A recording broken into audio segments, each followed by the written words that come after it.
আমাদের বাড়ির রথ, উত্তর গোস্বামী বাড়ির রথ। এখানে প্রতি বছরই অনেক আনন্দ হয়, এবারও আমরা অনেক আনন্দ করব। কেবল রথটান উৎসব শেষ হলো, তারপরে এখন আবার পূজা হবে, তারপর মন্দিরে আরো আয়োজন আছে। শ্রীকৃষ্ণের রথযাত্রা দেখার জন্য অপেক্ষায় থাকে একটা বছর, সেই এক বছরের আজকে অবসান হয়ে গেল। তারা দেখলো 523তম বছর আমরা পূর্ণ করলাম।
বেতিলা উত্তর গোস্বামী বাড়ির যে ওই বংশধরেরা আছে, এরাই এই রথযাত্রা উদযাপন করে।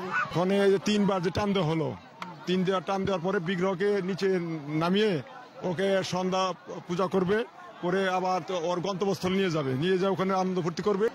পূজা অর্চনা শেষ করে আমরা গতকাল ভোরে রথ উদযাপন করেছি এবং আজকে বিকালেও রথ টানের মাধ্যমে আমাদের এই রথ উৎসব, পুষ্প রথ উৎসব শেষ হলো।